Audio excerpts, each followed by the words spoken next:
You wake up, no buzz, no plans, no notifications, lighting up your screen, just stillness, just you. That quiet feels strange, almost too quiet, and then it hits that whisper of doubt, that pressure in your chest, that ache.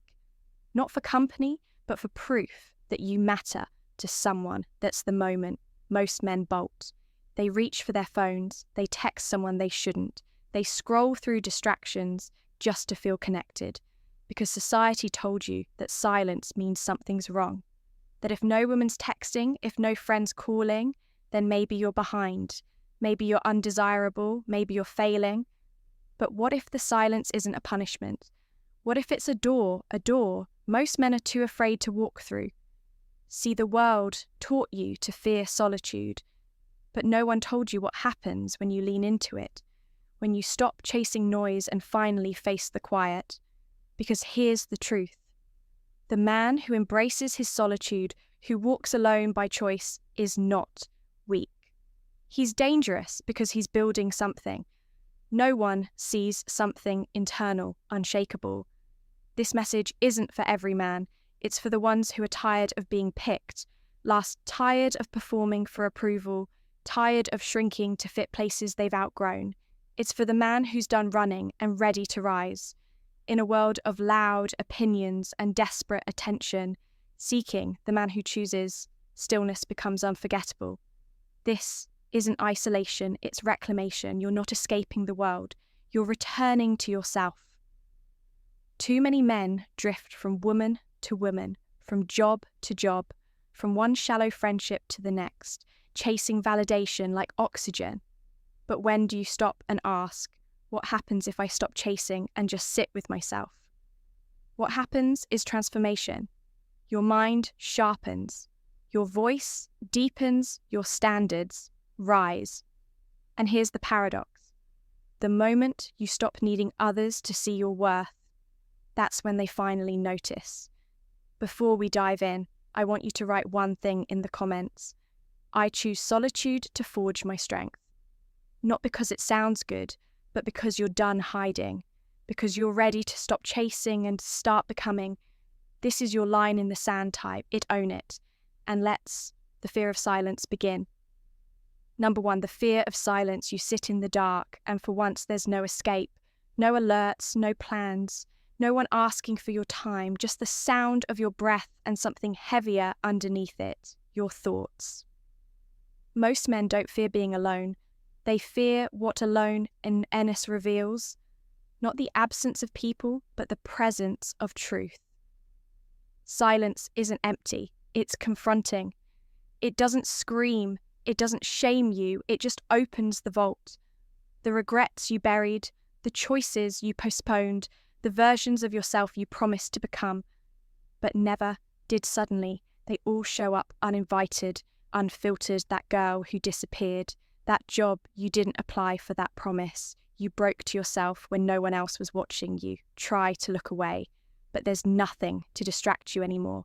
No conversation to hide in, no relationship to drown in, no performance to act out, just you and the truth you've been avoiding for years.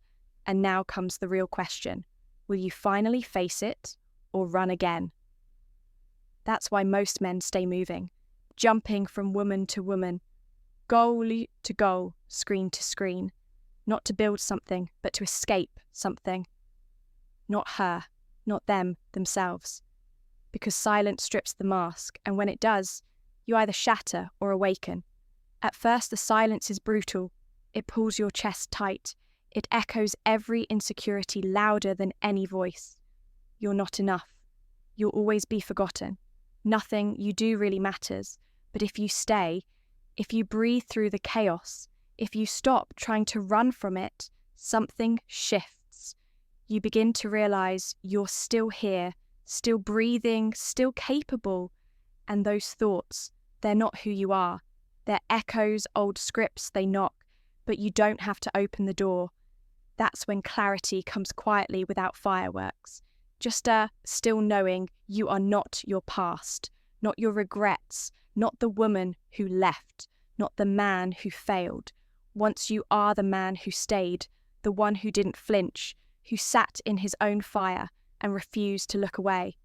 That's rare, that's power, that's Stoic growth. Doesn't begin at the gym, not in books, not in podcasts or self-help reels. It begins in stillness. It begins the moment you decide your worth. Facing. You sit in the storm. Let it scream. Let it twist. Let it tear through every illusion. And you stay. You don't fill the void. You let it exist. And in doing so, you reclaim what most men never touch. In a command from that silence, a new voice rises. Not loud, but steady. Not perfect, but real. And when you move again, you move with weight. Your words hit deeper. Your presence feels centered. Not because you've changed the world, but because you finally returned to yourself.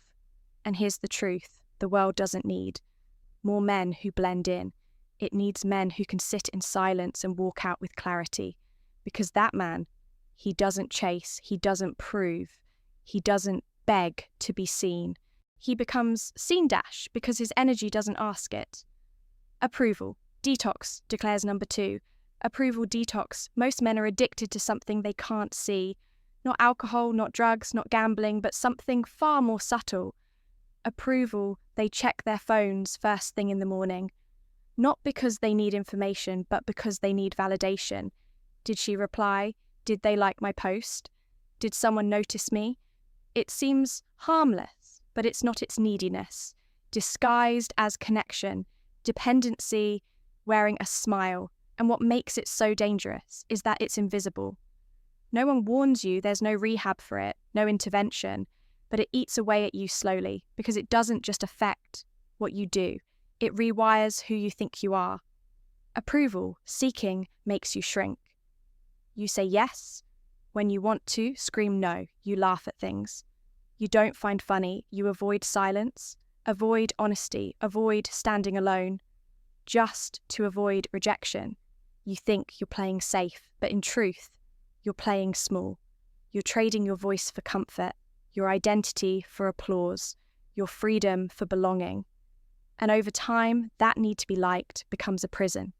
You decorate the walls with compliments, but, you're stuck, trapped in the image others built for you, not the man you were meant to become.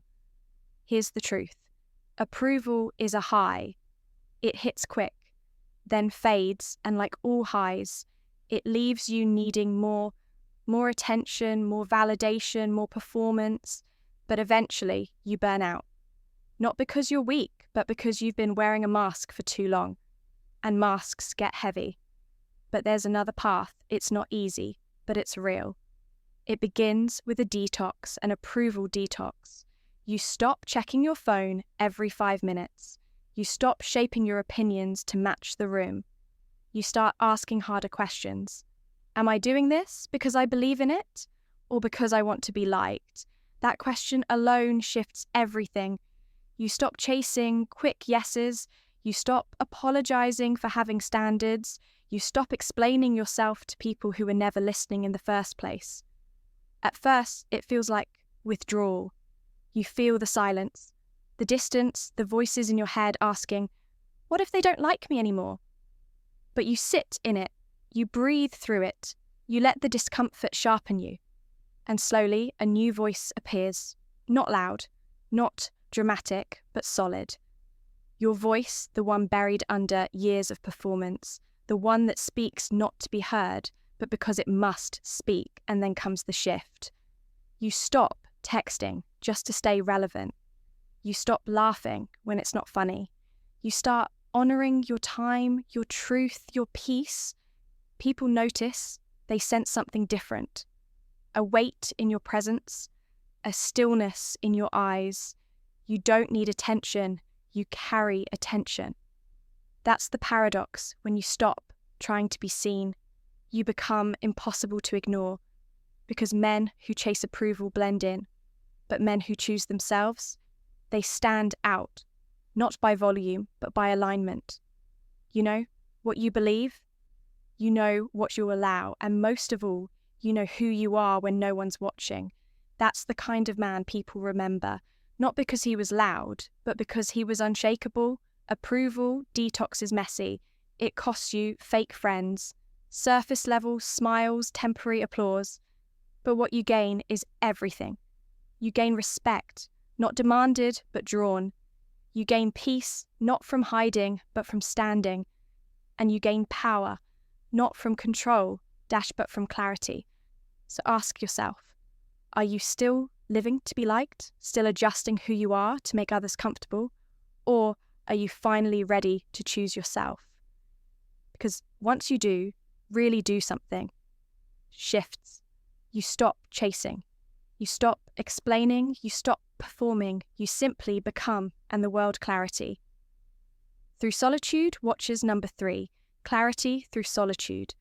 There comes a moment in every man's life when the noise fades, and what's left is stillness not forced, not empty, just quiet. And in that silence, something powerful happens. For the first time in a long time, the fog lifts, not because the world changed, but because you stepped away from it. You turned down the volume on the expectations, the pressure, the constant opinions, and finally you could hear what had been waiting underneath all along. Your solitude is not isolation, it's restoration. It's the process of peeling back everything that isn't you, so you can finally see what is in the chaos. You're reactive, you're rushed, you're adjusting, conforming, performing. You're constantly checking if you're doing it right by someone else's standard. But in solitude, you begin to slow down, to observe. Instead of react, to notice what you let into your mind, your time, your soul. You realize how much of your thinking never belonged to you. The goals weren't yours. The lifestyle wasn't yours. Even the idea of success was handed to you. And you've been chasing a version of life that never felt like home. But when you pull back, when the feed goes quiet, when the phone stays down, when the weekend isn't booked out, something new appears, clarity. You begin to ask better questions. Not what do people expect of me, but what do I truly want? What energizes me? What depletes me? Who do I become around certain people? And do I like that man's solitude lets you face those questions without noise, without pressure to answer quickly, without needing approval for your answers. You sit in it, you feel what's been buried, you breathe through what's uncomfortable, and slowly the mirror clears. You stop pretending you're fine with things that don't feel right. You stop tolerating connections that feel hollow. You stop lying to yourself just to avoid discomfort. And you begin to live aligned, not perfect, but real, not polished, but honest. You start saying no without guilt. You create space, not because you're distant, but because you're finally discerning. You begin to cut ties, not out of anger, but out of clarity. Solitude doesn't just clear your head, it sharpens your sight. You become intentional. You no longer wake up to survive the day you wake up. With direction, your routines match your goals. Your circle reflects your values. Your environment becomes a mirror of who you are, not who you were trying to be. And something else shifts. You stop explaining your choices to people who will never understand them. You don't need to argue. You don't need to prove. You simply live, and your life speaks for itself. That's when you realize you're no longer available for drama. You're no longer vulnerable to manipulation. You're no longer influenced by surface-level noise. You're rooted, and that rootedness makes you immovable. People can disagree with you, misunderstand. You even walk away, and still you remain centered because now you're not living for them. You're living in alignment with the man you were meant to become. That's the real gift of solitude. It burns away distraction. It burns away noise. It burns away the versions of you that were never truly yours. And what's left is a man with peace in his chest and purpose in his stride. He doesn't speak to impress. He speaks because what he says matters. He doesn't chase, he builds, and he doesn't need to be understood because he finally understands conclusion himself. So, if your world feels quiet right now, Don't panic, that silence isn't emptiness. It's an invitation. It's your life asking you to slow down and listen. You don't need more attention. You don't need more likes, more replies, more women, or more noise. You need more stillness, more solitude, more moments where you sit alone and meet the man you've ignored for too long yourself. The man who walks alone isn't broken. He's rebuilding. He's not running from the world. He's returning to his center, refining, sharpening, burning away everything that never belonged to him. He doesn't move like someone waiting to be chosen. He moves like someone who has already chosen himself. And when you become that man, life begins to align. The right people stay the wrong ones, fade. An opportunity doesn't have to be chased anymore. It simply finds you. That's not magic. That's mastery. If this silence resonates with something deep inside, you don't just scroll. Drop a comment below and answer this. What's one distraction you're ready to let go of today? Then hit dash. Dash. Not because you were entertained, but because something in you awakened. And subscribe to this channel if you're ready to build. Not noise, not popularity, but clarity, discipline, and quiet strength. Because here at the Stoic Femme, we are not chasing approval. We're creating men who lead from the inside out.